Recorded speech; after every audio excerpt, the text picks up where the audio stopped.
It is hard to find comfortable t-shirts. Shirts made of Supima cotton are the softest you will find. Under 1% of t-shirts are made with Supima cotton, and Leisure of NYC is the place to find them. You'll get 15% off their silky smooth t-shirts and boxers at davidpakman.com/NYC. The link is down below.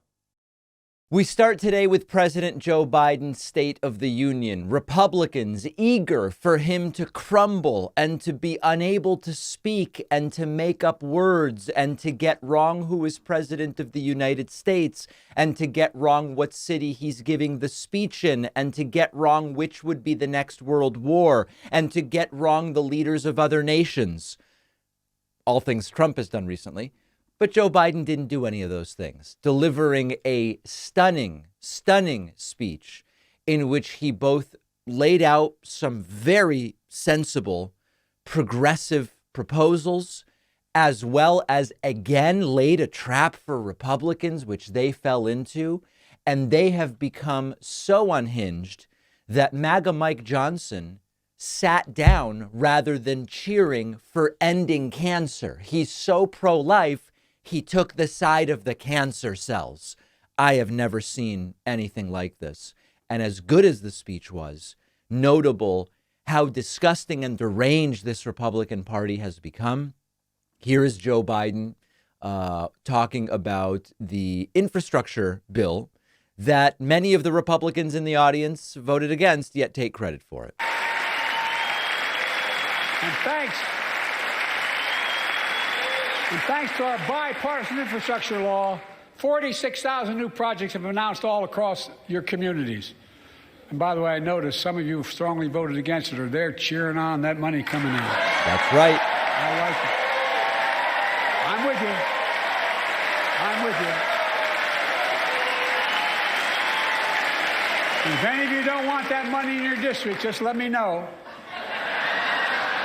Send the money back. No, of course, they voted against it. And then they brag, look at all the money that I brought us. Then Republicans making the same mistake again. Stunning that Joe Biden got him to do it again. Allowing Joe Biden to box them in with these traps about, oh, you're not proposing that? Oh, then certainly you're against it, right? Listen to this. Not fair. We have two ways to go. Republicans can cut Social Security and give more tax breaks to the wealthy. That's the proposal. Oh, no. You guys don't want another $2 trillion tax cut? I kind of thought that's what your plan was. Well, that's good to hear. You're not going to cut another $2 trillion for the super wealthy. That's good to hear. I'll protect and strengthen Social Security and make... And once again, Republicans in their immediate reflexive reaction to say, no, he's lying about what we want, I guess are saying we're actually not going to do that thing, which is the exact same trap they fell into last time. And of course, they were lying. Then Joe Biden suggesting an expansion of tutoring as well as summer learning. And Republicans don't clap. They don't stand. What? This is what the party has become? I want to expand high-quality tutoring and summer learning to see that every child learns to read by third grade. Something so uncontroversial, and MAGA Mike is like a potted plant. He doesn't even want to move. Joe Biden saying he will not be demonizing immigrants as poisoning the blood of our country, one of the biggest direct attacks on things that the failed former president Donald Trump has said. I will not demonize immigrants saying they are poisoning the blood of our country. I will not. MAGA Mike not clapping for that either. I guess MAGA Mike wants demonizing immigrants as poisoning the blood. Separate families. I will not ban people because of their faith. Unlike my predecessor on my first day in office, I introduced a comprehensive bill to fix our... So, for a guy who doesn't know what day it is, This was really quite a speech. Joe Biden also laying out the idea of providing an annual tax credit to give Americans $400 a month for a 2-year period because mortgage rates are so high, basically to counterbalance the much higher mortgage payments people have because prevailing mortgage rates have been high. Benefit millions of lives all across America. I know the cost of housing is so important to you. If inflation keeps coming down, mortgage rates will come down as well, and the Fed acknowledges that. But I'm not waiting. I want to provide an annual tax credit that will give Americans $400 a month for the next 2 years as mortgage rates come down, to put toward their mortgages when they buy their first home or trade up for a little more space. Just for 2 years. Republicans seemingly don't like that either. And, you know, the incredible contrast with last night's speech was that there are ideas here. You don't have to like every idea. Maybe you like the tutoring, but you don't like the mortgage subsidy. Or maybe you don't like the attempt to deal with cancer, as MAGA Mike didn't stand up. I'll show you that in a moment. But there are ideas here. And what the alternative is from MAGA is a completely different vision, a disgusting vision, a negative vision, but also a vision that is completely antithetical to everything the country should be. Here's the weird and wacky cancer moment where MAGA Mike Johnson won't even stand for ending cancer. We can do big things like end cancer as we know it, and we will.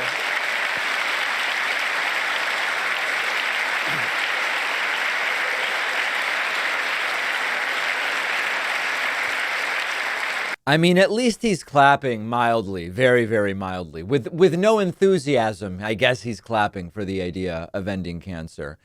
Joe Biden mentioning the situation in Israel and Gaza with the direct statement that he is directing the military to lead a mission to set up a pier on the coast of Gaza such that large shipments of aid could be brought in unimpeded. I'm directing the U.S. military to lead an emergency mission to establish a temporary pier in the Mediterranean on the coast of Gaza that can receive large shipments carrying food, water, medicine, and temporary shelters. No U.S. boots will be on the ground. A temporary pier will enable a massive increase in the amount of humanitarian assistance getting into Gaza every day.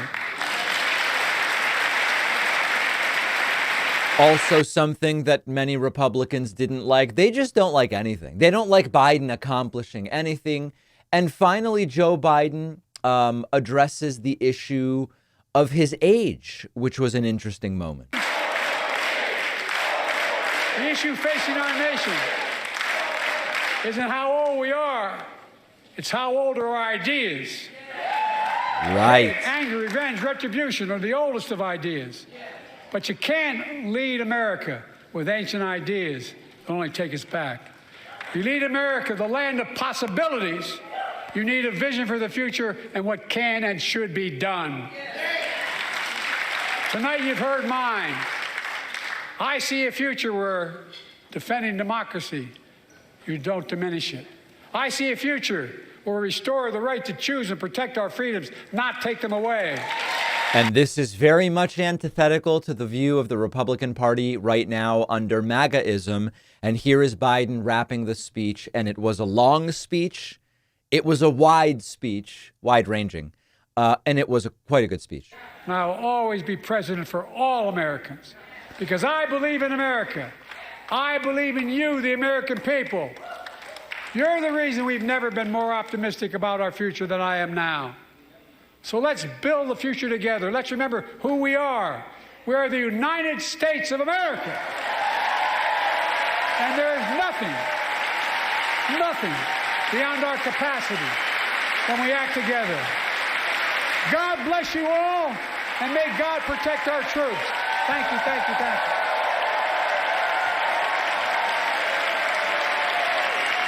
Well, it was an excellent speech and something particularly repulsive as a counter note of seeing MAGA Mike Johnson like a potted plant behind Joe Biden. So there are competing visions here, and those competing visions could not be more clear. And even in the reaction to this speech, we saw them with the right able to respond with nothing of substance. So instead, they went with he's on drugs. Let's talk about that next.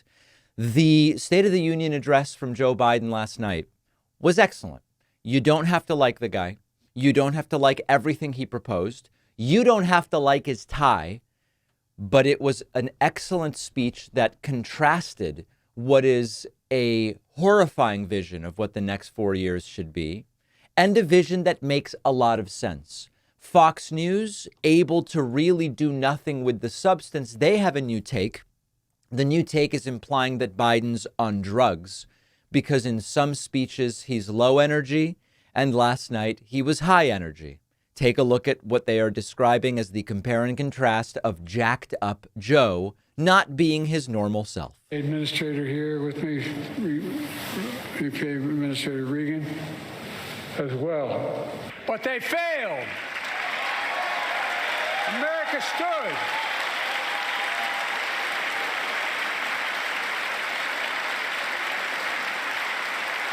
America stood strong and democracy prevailed. All right, so they're doing the entire he's jacked up on something. Fascinatingly, what he's jacked up on is an effective speech. Before the speech, based on a CNN poll, 45% of the country thought we were moving in the right direction. After watching the speech, 62% of that same group did. And here is Sean Hannity again. He's like, oh, he was talking so fast, he was screaming. Maybe he was on something. And welcome to Hannity. We start tonight with a Fox News alert. Tonight, President Joe Biden laid out his radical wish list for America. His speech was so hyped up, it was bizarre. I will not be shouting the whole hour. Frankly, so at odds with everyday Joe, it's even frightening to me. He spent most of the night shouting, speeding through his speech, and clearly overcompensating from the normal everyday Joe that can barely string two sentences together. At times, it became uncomfortable watching him screaming and yelling and speeding through that speech. The AP affectionately called it feisty. I guess that's one way to describe it. Tonight, America saw let's say, a very different Joe Biden. I might call him jacked up Joe. So anyway, the whole implication here is he's on drugs.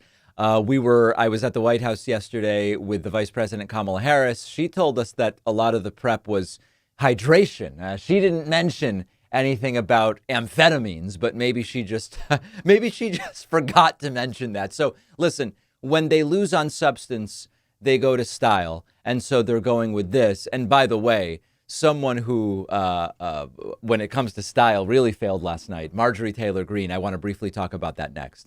Radical and repugnant Republican Congresswoman Marjorie Taylor Greene was decked out in MAGA regalia yesterday at the State of the Union. It was so bizarre and off-putting that when Joe Biden saw it, he actually looked stunned. Here is video of Joe Biden coming around the corner and seeing Marjorie Taylor Greene, and you will see that he reacts like he just saw a ghost. His eyes go big, and he's like, what the hell am I actually looking at here?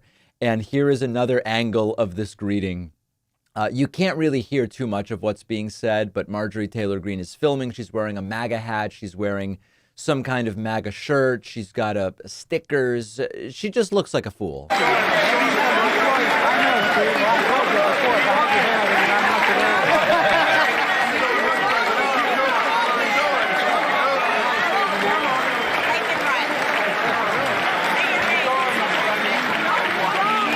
I don't know what she said. Thank you something. Thank you, Biden. I don't know exactly what she said. She later described being asked to leave unless she was going to take the hat off. And she says she just stayed. But here's what offended me. Here's what I found to be outrageous is Sergeant at Arms came up and told me that I needed to take the hat off. And I said, I'm not taking the hat off. I refuse to take it off. And he said, well, it's decorum. I said, I certainly understand. You do what you need to do. I'll pay a fine. I'll do whatever, a warning, whatever there is. But I'm not taking the hat off. All right. So she refused to take the hat off. And as we know, everybody is very impressed and very proud of Marjorie Taylor Greene. So excellent speech, pathetic reactions from right-wing media, pathetic sideshows from Marjorie Taylor Greene, essentially summing up the night. We're going to take some of your calls. On the bonus show, I will tell you about my trip to D.C. and the meeting with the vice president. Often I have to wear shirts for a long time before the material softens and feels good on my skin. But if you want a t-shirt that's actually super soft right when you open the package brand new, check out our sponsor, Leisure of NYC. T-shirts from Leisure of NYC are made with Supima cotton. That's an ultra premium species of cotton known for feeling better than any other t-shirt fabric and way more durable. Under 1% of men's t-shirts are made with Supima cotton. Also check out the boxer briefs made from moisture-wicking viscose from bamboo, which will bring you a level of comfort you didn't even know was possible with underwear. These boxer briefs feel like air and they don't bunch up. All of their products are fair trade, produced using sustainable methods. When you buy the scratchy, cheaply made t-shirts and boxers, you end up spending more in the long run. But once you do it right with t-shirts and boxers that feel silky smooth from day one, they will last you for years to come. You'll get 15% off everything in their store at davidpakman.com/NYC. The link is below. The David Pakman Show, of course, has been and continues to be an audience-supported program. People just like you, I meet them all the time. They really are just like you. They say, I kind of like what David's doing. I'm going to get a membership. And they sign up at joinpakman.com. We do an extra show every day called The Bonus Show for our members and so many other really great things. You can sign up at joinpakman.com and use the coupon code SAVEDEMOCRACY24 to save bigly off of the cost of a membership. Let's talk to the most important people, the audience members. Without you, I'm a guy in a room with a microphone and lights talking to nobody. And that would be such a sad existence. We don't want that. You can find the David Pakman Show Discord at davidpakman.com/Discord. That's what we use on the Friday show to hear from people. And we're going to start with an undecided voter. How? This should be interesting. Miles from Denver, you're undecided. Who are you considering? Hi, so you can hear me, correct? Yes, I can. I just wanted to make sure. So, well, let me put it this way. When I say undecided, it's not so much that I have any intention to vote for Trump. It's just that I feel very undecided about my thoughts on Biden.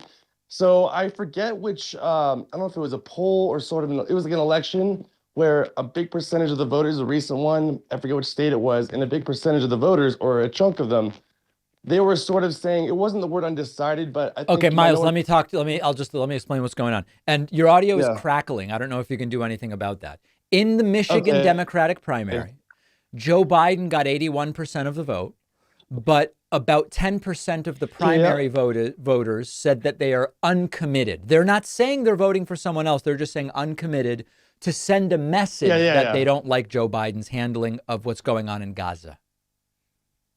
Yeah, and do I sound any better, by the way? Yeah, maybe a little. I don't know. Okay, well, apologies for that. Yeah, that's what the word I was looking for, is more uncommitted, because I couldn't remember what that phrase was, but I do feel that's what more describes me. Okay, so here's the practical question. What I want to know, Miles, is give me the list of your possible actions on November 5th. So, for example, you might say, okay, here's the choices. I vote Biden, or I vote third party, or I stay home. Or give me the list of options you're considering as of today. So as of right now, I feel that my only option, if I want to proceed against democracy being in danger, is to vote for Biden. But it's more along the question I wanted to ask you is, as a progressive, which is what I feel I identify as, and you have called Biden the most progressive candidate or progressive president of our, modern history. What would you say, like, just to ask you, because I think we'll agree on this, are like the top 3 most wanted progressive policy changes? Like, if you had just to name them off the top of your head. You're saying Biden aside, just what would be my top 3 that I would want to deal with? Like, your universal health care, things like that. Yeah, so I think the big overarching things would be, let's get everybody health care, 5 or 6 different ways that I would be up for doing it, but we've got to get everybody health care. Let's solve homelessness. We have 5 or 6 different strategies. Make sure everybody has a home. And number 3, let's solve hunger. And if we can get everybody food, a home, and healthcare, it's the foundation from which then we go and we say, all right, let's improve education. Let's do right. So for me, that's the starting point. Let's dig more into climate stuff. Those would be the three things that I would say we've got to fix right now. Yeah, okay. And my three would be universal health care, right to living wage, and also climate change. And my question to you would be, because you say he's the most progressive president, and I mean, I've definitely seen some of those things, like, the way his work with unions and et cetera. Yeah. What do you think? Should I feel confident in his ability to get those things done? And I obviously know that, even when it was 2021 and it was Democrats with the majority, we had people like Kristen, those two, Joe Manchin and Kristen Sinema. Yep. They were the ones, kind of blocking things from getting passed. But do you think that that's something I can feel confident in as a voter for the Biden administration? Listen, those are huge. Nobody has fixed those things, right? So it's sort of a fraught question to say, am I confident in a second term Biden will fix healthcare, housing, and healthcare, homeless? Not fix them. Obviously not. Do I think that there are going to be opportunities, assuming Democrats have at least some control in the House or Senate, to make improvements? Yes, I do. And again, look at the first term. Biden has made tangible improvements on healthcare. He has made expansions to Obamacare. He has capped insulin at $35 a month for those on Medicare. He's brought Big Pharma to the table to negotiate on the 10 most frequently prescribed drugs, which we are soon going to get the outcome of those negotiations that are ongoing. There's been practical accomplishment there. So it would be a crazy thing for me to promise you Biden's going to fix these things, but based on the alternatives and based on what we've seen from prior presidents, it's hard not to say, hey, we've made some real progress here. Oh, sure. Yeah. And I mean, obviously, I don't expect that he was going to ever have any chance of fixing those problems. I mean, that's not a 1 or 2 term or even like 3-4 term solution. It's a very nuanced thing. It's going to take a lot of time. But I don't want to take too much of your time. Let me ask you one more question. Sure. What are some reasonable progressive policies do you think we might be able to look at by November 5th? Like you were asking me initially, like, what do you think he might be able to get passed within reason? Progressively. Passed or by executive order? I mean, listen, these things are really tough to answer. What I would love to see is food stamps is one of the most economically stimulative government spending programs because of how it works and its high economic multiplier. I would like to see food stamps significantly expanded to really see if we can deal with hunger once and for all, probably in combination with a permanent school lunch program, the likes of which we sort of saw dabbled with during COVID. I think it's a reasonable goal that could be achieved. On housing, I continue to believe that all other policy aside, we've got to build way more housing supply. That's one of the ways you bring down cost is you build more supply. So I'd be curious to hear from a legal perspective what could be done on housing supply via executive order. So I'm trying to be reasonable. I'm not saying Congress is going to pass a huge overhaul. I think that it's possible. I don't know that it's really on the agenda for the 7+ months that are left before the election. Oh, yeah, absolutely. I just wanted to know what I felt like was obtainable, as someone like you leans that in that way. Yeah. So, I appreciate your input and I appreciate your time. All right. There goes Miles from Denver. Why don't we go next to, I don't know. How about John from Washington? John from Washington, welcome to the program. What's on your mind today? John from Washington, welcome to the program. Please accept my invitation. Well, can you hear me? Yes, I can. Awesome. Thank you for having me on. I just wanted to say that I really enjoyed the 2 books that you put out. The first one and the second one about the scientific method and things like that. Mm-hmm. Thank you. And I was hoping that you'd continue putting them out, or my son just really enjoys them, and I like the idea of like a book about accepting that other people may win, or standing up to people when it's difficult to be that person in the crowd that says that's wrong and stuff like that. Those are interesting ideas. I will tell you, the next book is almost done, and it is going to be the 3rd in the series called Think Like a Voter. We're finalizing it right now, and it seems particularly relevant given the election year And so Think Like a Voter is going to be the next one out. It should be out this month, assuming everything goes right. Awesome. Well, thank you. I just wanted to say I really appreciate the books, and thank you for having the show. Thanks so much, John from Washington. Appreciate that. More info on the forthcoming book soon. As soon as I know more, you will know more. Let's go to Matt from New York City. Matt from New York City, welcome to the program. What's on your mind today? Hey, can you hear me? Yes, I can. Oh, awesome. So I just wanted to bring up the vaccine debate. I think it's really concerning with where excess deaths are right now. We're seeing since the vaccine rollout, about 600, 700,000 excess deaths. And excess deaths is deaths over the 5-year average. So these are non-COVID deaths as well. So I think it's really concerning, especially with how bad myocarditis is right now, blood clots. Matt, I hate to interrupt. Are you saying that I can't tell if you're saying the vaccine has caused all this stuff or you're concerned not enough people are getting vaccinated? Which of the two is it? No, I'm saying that these excess deaths, and a lot of people have had very bad adverse effects to the vaccine. I know 2 people that have had very, very bad effects to it right after their booster. So I don't know why this isn't being investigated with hundreds of thousands of excess deaths and COVID is over. So if they're going to have a counter all throughout 2020, 2021, how many people are dying from COVID, why did it stop? Because deaths right now are even worse. So let's go through a couple things here, Matt. Hold on a second, Matt. You're saying so many things that are wrong that I have to try to correct some of them, and then you tell me where I'm misunderstanding. So COVID is certainly not over in terms of people are still dying from COVID.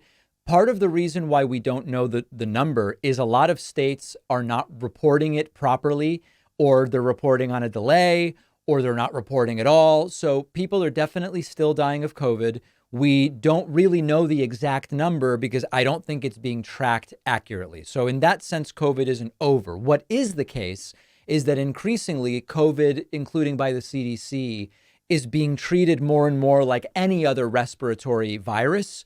And whether that makes sense or not, that's a debate. But so for isolation and economic reasons, we're seeing it treated more and more like the flu and bronchitis sort of stuff, et cetera.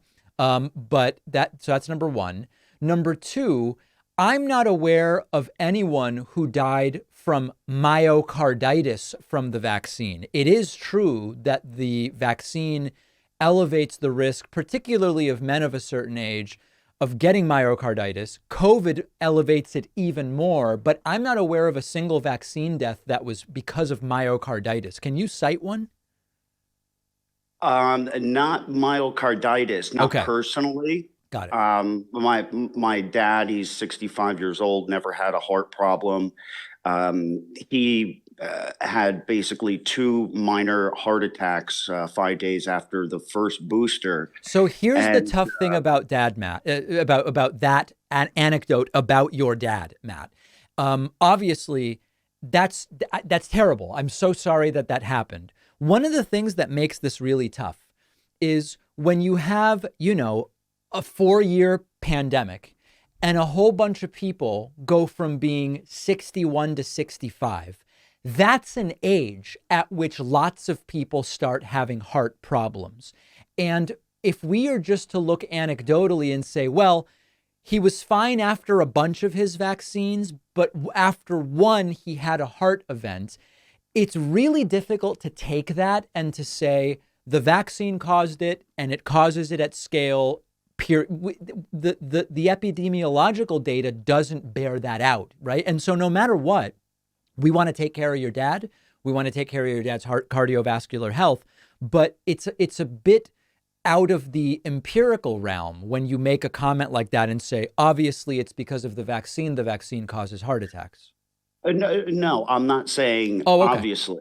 Okay. So, and my best friend, who's also my CPA, He has extreme heart palpitations now. He was all about the vaccine. He said, you have to get it. You have to get it. And now he said that there's no way that it wasn't caused from the vaccines. He's got now a heart monitor. He's a CPA, not a doctor, so I think that's important, right?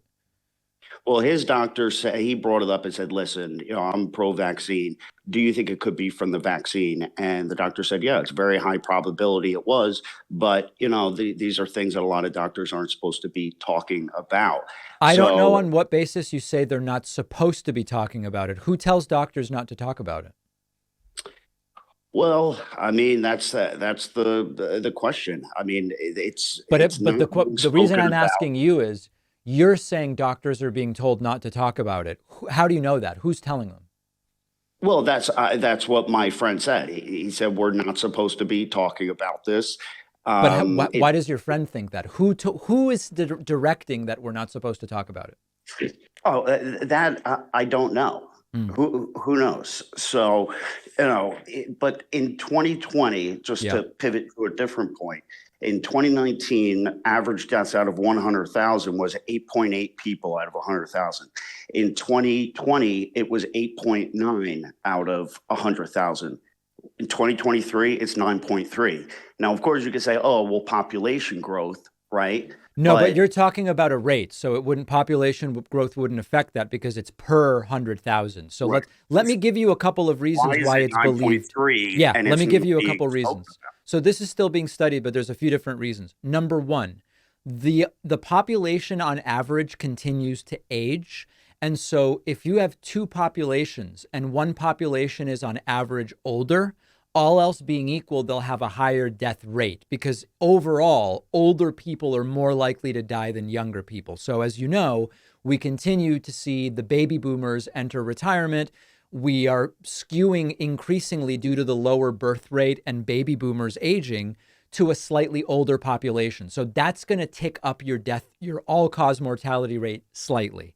Another reason why it is believed that the all-cause death rate is up a bit is because of the sequelae or the ongoing effects of this period during COVID when people were foregoing screenings, preventative exams, and lots of things, which led to issues not being diagnosed as early as they could be. And the longer term effect of that is that some of those folks are now dying. Now, I understand some people think, oh, the vaccine is killing people. There's just no evidence of that. And we do have other evidence that points in other directions. Does that make sense, Matt?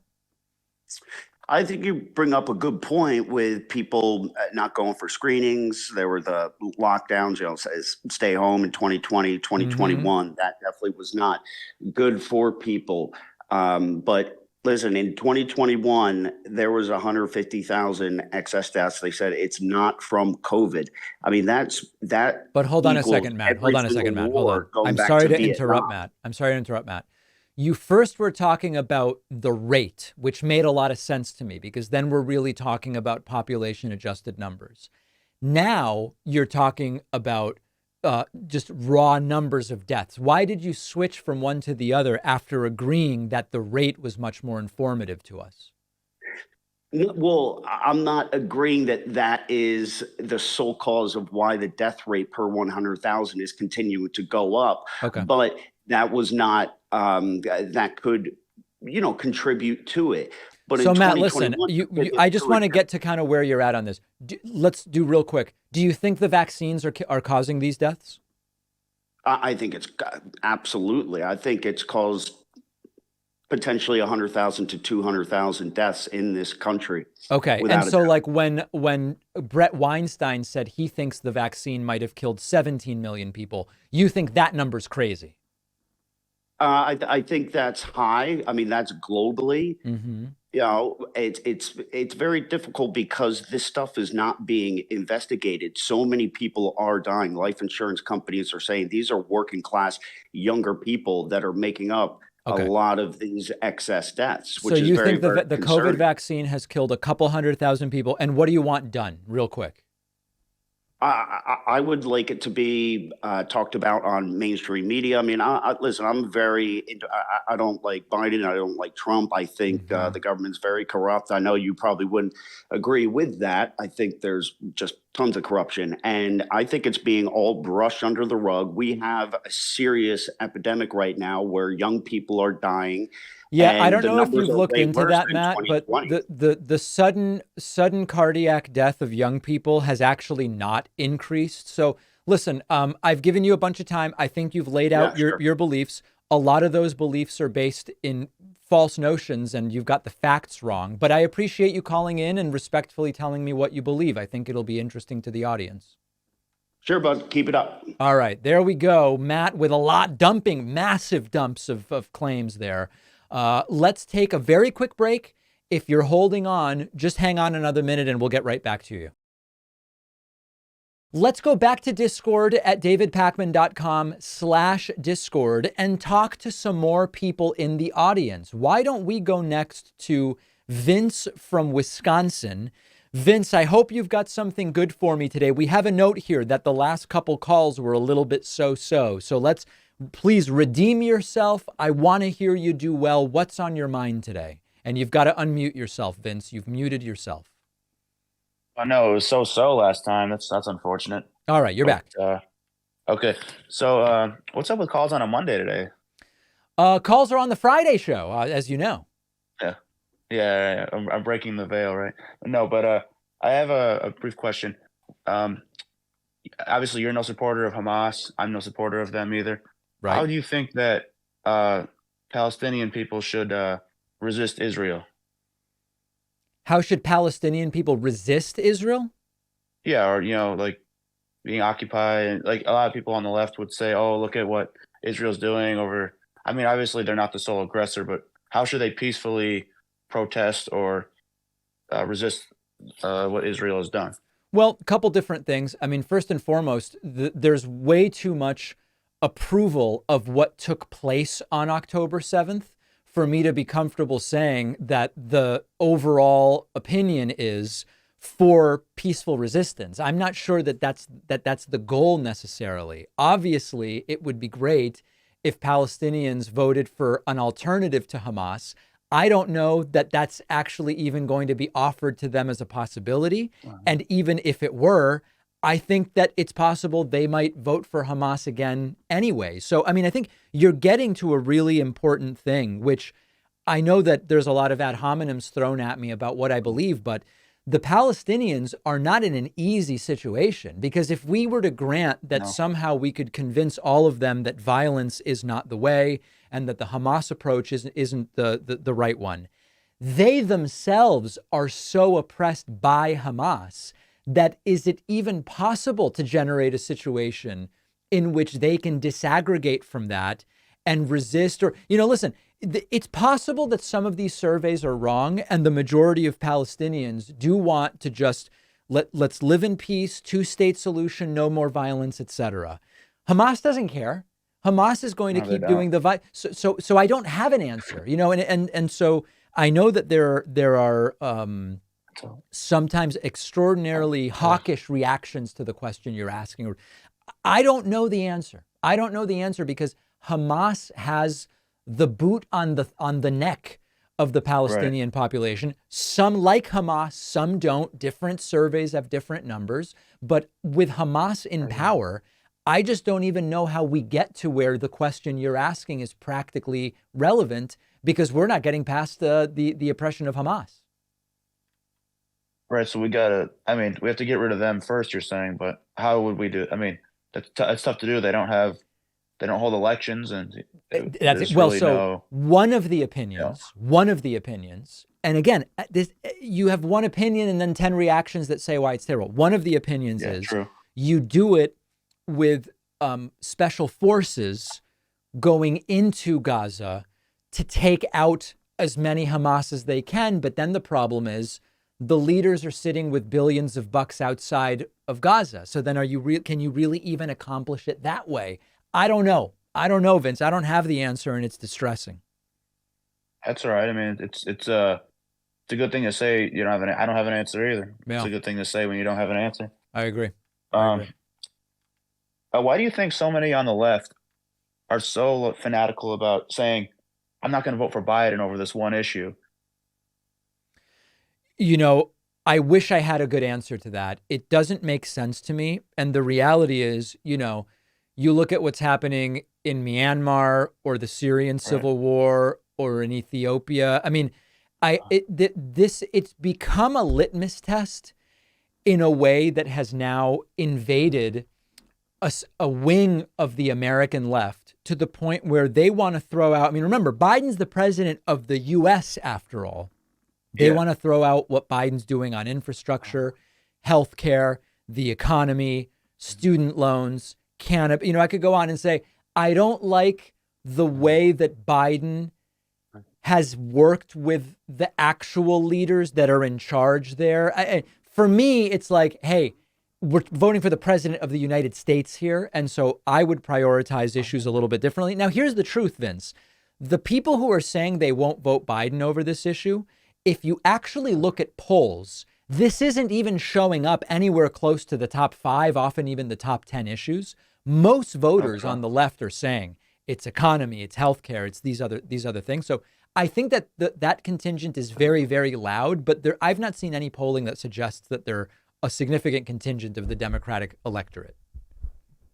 Right. I mean, it's often easy to get caught up in what Reddit and Twitter are saying, but you know, a lot of people don't vote to begin with. Yeah. And you know, some of it's astroturfing. Like, it's always interesting. You see these Reddit accounts every election year, either new accounts that are 2 weeks old or old accounts that are just starting to post again. Yeah, we're dealing with it on our subreddit. Vince, thank you. I'm going to get to some other folks, but I appreciate hearing from you again. Let's go next to Andrew from Arizona. Andrew from Arizona, welcome to the program. What's on your mind today? Hey, David, can you hear me? Yes, I can. Hey, David, I'm just wondering what action you think Congress should take to restore public confidence in the Supreme Court, if I any. don't think that it's anything Congress can do. I just don't think, I don't know that there's any action Congress can take. I think with regard to the Supreme Court, we need a couple things. Number one, we need an actual ethics code that's enforceable. They passed that BS ethics code and then said there's no enforcement mechanism. So that's nonsense. I think we need term limits so that we will know in advance, okay, in 2026, there's a Supreme Court justice who is going to be forced into retirement by term limits. And then whoever is president then will get a choice. I think knowing that in advance, as opposed to leaving it to how long will they live and who can stick it out and which president, I think that's another. So those are the two big changes that I would make. I don't know that Congress can do it. Well, I think Congress can pack the court. Isn't that within their authority to do? I thought that packing the court was dependent on the president, but maybe Congress has a role to play there. I don't remember the logistics of how it's done. Yeah, because in order to impose term limits, you would need a constitutional amendment. And so that's a much higher bar. You need 3/4 of the states to agree to that. That's fair. You clearly know more about the logistics than I do. For me, it seemed like such a pipe dream that I've not looked into the logistics. Okay, yep. And then another thing, I think Congress has the ability to impose an ethics code. I might be wrong about that one, but they definitely do have the ability to regulate the court. And that's because the Article 3 of the Constitution is a lot shorter than the first two articles, and Congress has established the federal lower courts, which were not established by the Constitution. So they do have some kind of authority to regulate the Supreme Court in a way. Got it. Okay. I'll fact check all of that and become more informed about it. It's just seemed so unlikely that I'll be honest, I haven't informed myself, but I think you're bringing up some interesting possibilities. Yep. All right, David. Well, thanks for my call. All right, Andrew from Arizona, and let's go to Pam from Florida. Pam from Florida, welcome back to the program. What's on your mind today? Hey, David. Well, I was actually rose my hand in reaction to, I came in the conversation with the guy who's talking about the anecdotal situation with the COVID vaccine. Yep. So I wanted to add my little anecdote that I had just come off a second open heart surgery, 2020, May of 2020, valve replacement, aortic valve replacement from a years ago infection, and aortic replacement of my artery. So anyway, long story short, I was I got the vaccine sooner than most because of that situation in February of 21. Moderna plus 2 boosters since then, and absolutely no issues. Right. So, it's just, no heart issues, no palpitations, no nothing. I mean, Pam, what you're bringing up is like, there's anecdotes of everything, and it's not how we make decisions. Mine doesn't prove anything, right? Exactly. Yeah, but here you go. And I still never got COVID. Oh, okay. Yeah, so that's good. And just, so that's why my hand went up. And then I wanted to also say something about, what was that guy just talking about? Where you just hung up on? I just had a quick comment about the Supreme Court. The Supreme Court. Oh yeah, and the Congress right now, I'm sure, being Republican majority, would want to act on anything anyway. Of course. Do you think that based on this decision, which it looks like all the Supreme Court justices voted to put him back on the balllet? Yeah. In Colorado, so it wasn't even just the right side. It was totally unanimous. Yeah, and I discussed that on the Monday show. So check out that clip, Pam. It's quite a situation. Yeah, and so then do you really think they're going to give him full immunity, or they're just delaying it? That's another question. Listen, here's my thought on this. I don't have any idea what the Supreme Court will do. We've got to beat Trump on November 5th by voting. That's my takeaway, Pam. Yeah. That's right. We're not going to rely on anything other than that at this point. All right. Exactly. Thanks, David. Right. All right, Pam from Florida. Great to hear from you. Let's go to a break, and we will take more calls next week. It is time for Friday feedback. Let's see what's on the minds of the viewers. You can always email info@davidpakman.com to get an email in. Sometimes we will choose a YouTube comment or a TikTok reply, or you never know what might end up featured in Friday feedback. We start today with PMPD, who says, legitimate question though, where did Joe Biden accumulate his wealth? I love this, because there is so much meat on the bone when you see a question like this. And first and foremost, it's important to say, we know exactly where Joe Biden got his wealth. And so let's build a framework here. Joe Biden's in his 80s. And sometimes people ask the same question about Bernie Sanders. Oh, he's a socialist and somehow he's a millionaire. I think Bernie's net worth last time it was discussed was somewhere between $1 million and $1,500,000. First and foremost, like at a super base level, if you've made 6 figures for decades and you're in your 80s and you're pretty good at saving, you're going to be a millionaire. Okay. And what I mean by that is just do the math. Grab an investment calculator, a future value calculator, and plug in, if you make 150 grand a year, you can save 15% of the gross, right? Call it $22,000. You save $22,000 for 25 or 30 years, and it gains 7% a year in the market. You're a millionaire, particularly if you own a property. We've seen property appreciation. So like big picture, if you've been making 6 figures for decades and you're 77 or 81 and you're not a millionaire, you've done something wrong mathematically. When it comes to, with Bernie, we know, I mean, he earned 6 figures for decades and then wrote a book, and the book sold well and he was compensated for that. With Joe Biden, once again, earning low 6 figures up to close to 200,000 for decades as a senator, vice president, etc. Wrote at least one book for which he was paid millions since it sold so well. That's just kind of the reality. When you are that high profile and you get a book deal, you make a bunch of money. And then he owns 1 or 2 properties. So he's a multimillionaire. That's what it is. We know the answer. I think the more interesting question that this brings up is, what is the truth of Trump's wealth? How is Trump not actually nearly as wealthy as he claimed to be? And we know the answer. The answer is fraud, right? When you say, how does Biden have, I think it was like $8 or $9 million bucks, we know the answer. When Trump says, I had 4, 5, or 6 billion, I don't remember what the highest number he gave was, and he can't even make $100 million bond payment in the recent fraud trial. Why? We know the answer, because a bunch of that 4, 5, 6 billion was based on his wild claims about Mar-a-Lago's worth $1.5 billion. So the question of how Biden accumulated wealth, we have the answer.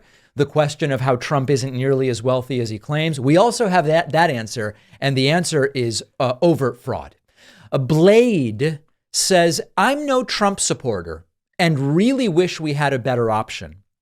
But if you're not checking his name on the ballot this year, you're in complete denial or simply blind to what's happening right now. I wish these people would tell me, what is it that's happening? Because when they say you're blind to what's happening, I look at the unemployment rate and it's incredibly low. I look at the stock market and it's setting records almost every week.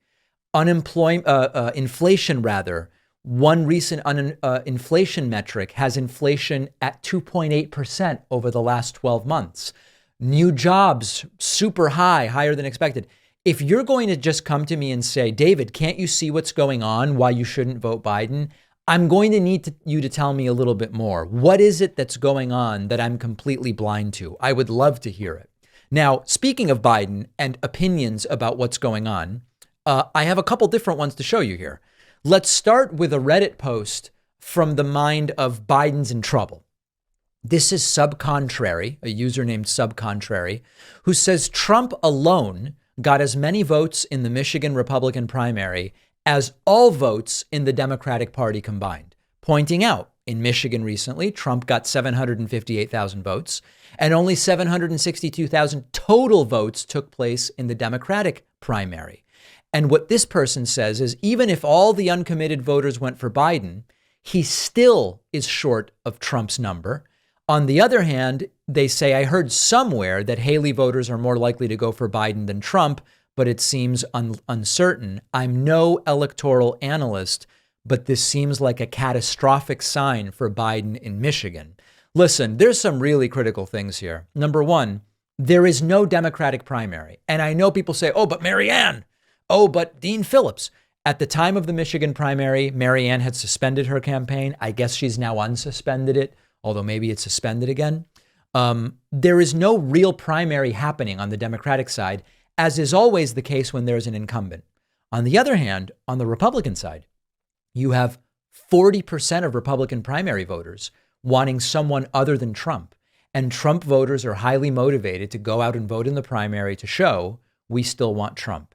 I don't think Biden may lose, but the fact that there seemed to be more Republican primary enthusiasm than Democratic primary enthusiasm in Michigan, to me, is not a big smoking gun of the inevitable failure of Biden. Now, here's a different perspective. JC Eurovision on Reddit says, no matter how unpopular Biden is, he will win the election, and says, I know Biden and Harris are unpopular right now, but you guys are a vocal minority. Do you have any alternative to them? None. The polls suggesting Trump will win the White House proved that the American people want less democracy and more fascism. Suppose it will hold until November. Will you be very happy denying them a second term? Will you be very happy having your precious rights taken away? Are you better off under Trump when he was president?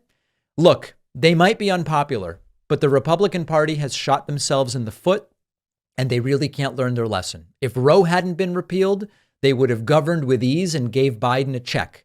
But the Dems proved the polls wrong in 22. It will happen again in 24, I'm afraid. We don't have a choice. We have a president who, despite his unpopularity, has managed to make decisions that impact everyday Americans and vowed to save democracy. And we have a twice impeached, 4 times indicted criminal who dreams of turning America into a fascist theocratic state. Joe Biden has done everything he can to save democracy, and he will do so for the next 4 years to stop Trump and his vision of fascism. Listen, I sympathize 1,000% with the desperate need to deny Trump 4 more years, but the confidence is a bit much. Trump really can win in November. And I'm not playing games of, oh, you say that it's not looking good, so people will vote. I'm not playing any games. Trump genuinely could win in November. So the motivations are completely correct here, but the confidence is where I'm worried. We should assume the election depends on each one of our votes. And if that's the case, we've got to get out there and vote. Here's a reply to, so we interviewed Cenk Uygur not long ago. Cenk posted a clip about it on Twitter. And then John Patterson responded. And John Patterson said something very kind. Quote, David Pakman is probably one of the best progressive debaters I've ever seen. Hope you don't mind me saying this, but he's probably just a tad bit better than you, man, referring to Cenk. And why he hasn't debated Ben Shapiro and other conservative giants, I have no idea. Plus, he's articulate and professional. So I really appreciate the kind words. A couple different things. I didn't think Cenk and I were debating. We were giving our opinions of Biden as a candidate. It's not really a debate, particularly when it's all predicated on something that hasn't happened yet. Will Biden win or won't he? We don't know yet. Secondly, I don't think I'm a good debater, and I really don't like doing debates. And part of the reason is, Sam Harris has explained this really well. No matter how well you prepare, the person you're debating can set a series of small fires that you're not prepared to rebut. It can look really bad. Debates are really more about being articulate than they are about presenting the superior ideas. So especially the debates for clicks sort of stuff that's really common online, I both don't think I'm very good at it and don't think it's that useful, but I appreciate the kind words regardless. Downtime Redditor posted to Reddit, do you guys think the brain drain will eventually lead to conservatives rethinking their policy? Or do you think they know it won't be enough to really matter? And they explain, Florida's facing a brain drain due to Meatball Ron's anti-woke policy, which has really thrown New College of Florida into a wreck, 40% of professors resigning, et cetera, et cetera. Recently, due to the Alabama Supreme Court ruling that embryos are children, some hospital clinics won't do IVF. So the idea here is that professionals, smart professionals, will leave Florida. They'll leave Alabama. They'll leave Texas. And the question is, will conservatives realize that the brain drain is hurting them? I don't think we know the answer to that. And there's sort of two parts to this. Number one, the brain drain is already hurting conservative states, and so far they haven't changed anything. And you can see this by looking at how much innovation is greater in blue states by virtue of startups, by virtue of Nobel Prizes, by virtue of acquisitions, mergers and acquisitions. All of these different metrics already show us that the brain drain is hurting right-wing states now, and they don't seem to acknowledge it or be doing anything about it. So the fact that they're already not doing anything about it suggests they will continue not to. More than likely, red states will just blame liberals for whatever brain drain effects impact them. The only caveat to this is that if MAGA is defeated and you get more reasonable Republicans in power again, many of whom are retiring, they may be more willing to say, hey, we've got to turn it around. The brain drain is killing us. I'm thinking people like Mitt Romney. Mitt Romney's retiring. So it doesn't look particularly good. I'll put it that way. Chill Winston, with a very brutal shot across the bow on the subreddit, says, I am so tired of hearing voicemails from the Eggman. I just switch the episode off when I hear the name mentioned. I don't find him amusing, insightful, or whatever I'm supposed to feel. Is this guy a personal friend of David or just a random contributor who seems to be disproportionately represented on the show? I don't expect it to change. I wanted to put it out there to see if I'm the only one. Yeah, you know, if you don't like the Eggman voicemails that we play, you should see the ones that don't make it onto the show. Those are the really bad ones. But honestly, I like the Eggman's comments. It's just my opinion. And at the end of the day, the voicemail segment is what am I interested in? Okay, here is one message about the Dr. Phil interview from Avantasian, who says Dr. Phil is confused. Dr. Phil thinks people are denying history and biology, but he has given no evidence of this. When asked to do so during the interview, he pointed out that people disagree on whether we should have statues of flawed historical figures and name schools after them. But this isn't a disagreement over history itself. It's a disagreement over how to portray historical figures. There's no actual disagreement over historical fact. in the disagreement he describes. Likewise, the trans issue, while it is related to biology, isn't actually over biology. The anti-trans and pro-trans sides are in complete agreement over how biology works and how biological sex works. The disagreement is over how to conceptualize gender on a social level and how to use language.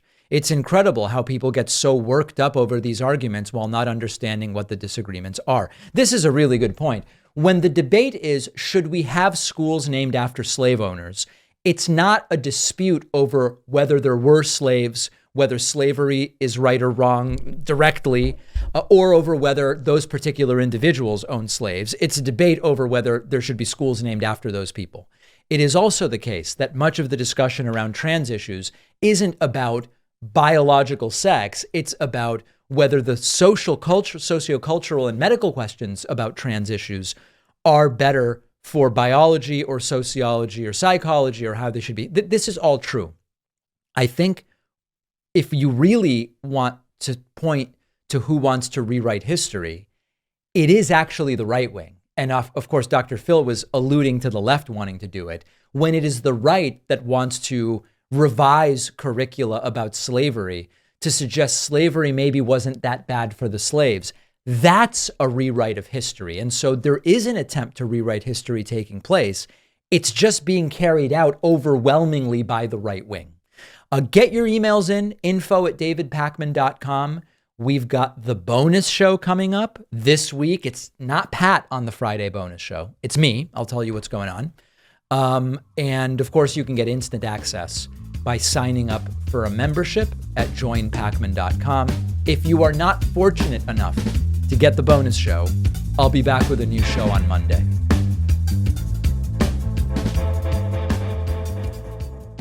It is hard to find comfortable t-shirts. Shirts made of Supima cotton are the softest you will find. Under 1% of t-shirts are made with Supima cotton, and Leisure of NYC is the place to find them. You'll get 15% off their silky smooth t-shirts and boxers at davidpakman.com/NYC. The link is down below.